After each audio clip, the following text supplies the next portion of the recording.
Hello everyone, and I just wanted to share a quick video of my 1950s You Select It candy machine.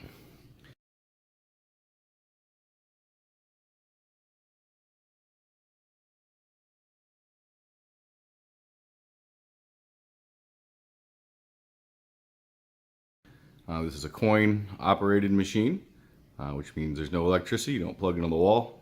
It's all actuated by a coin.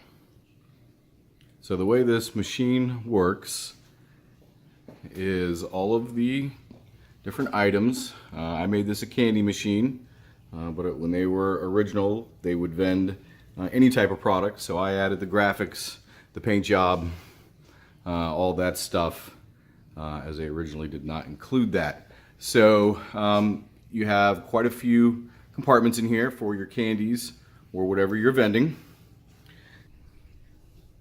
Okay, so to vend an item, you turn this wheel, which rotates the carousel, and you put the product in this display window that you want.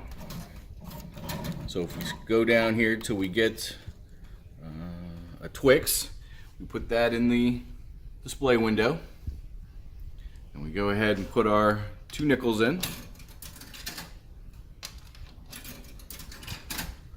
Alright, and then when we push down on this lever, it will eject that product out of the slot and it'll fall down here.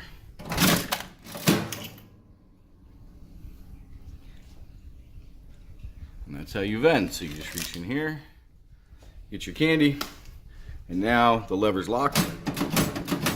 It won't vend again until you put the next correct change in. So let me go ahead and show you what this looks like on the inside. I do keep it locked. So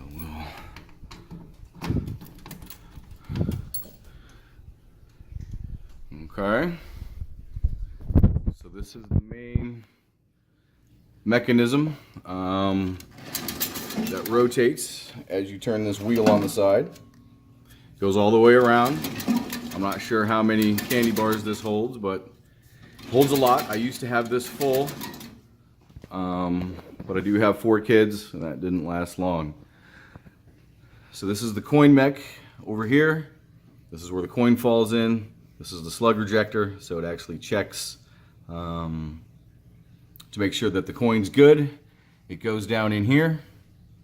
It actually actuates both of these levers.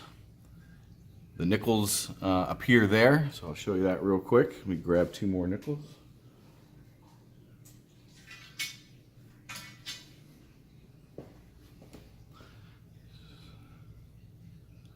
So you can see when I drop these in,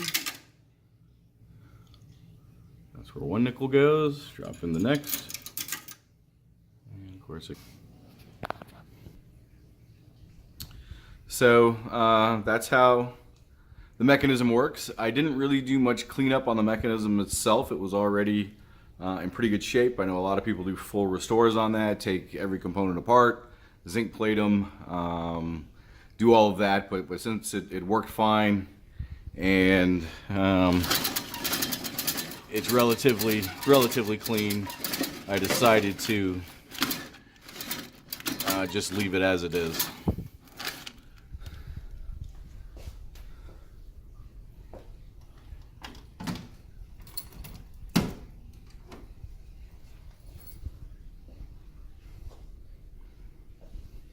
So spend some time pounding all the dents out, getting everything nice and smooth. Just a little bit of body filler. I did have to take 3 parts to be nickel plated. So this trim right here was of course really bad shape, really pitted. This trim here and the handle. So they're all very nice now, very shiny. The turn knob was in good shape. The tray was in good shape. This is painted with a single stage urethane for automotive grade paint. Just shot this out out in my garage, and then I had the graphics custom made by a local sign making shop.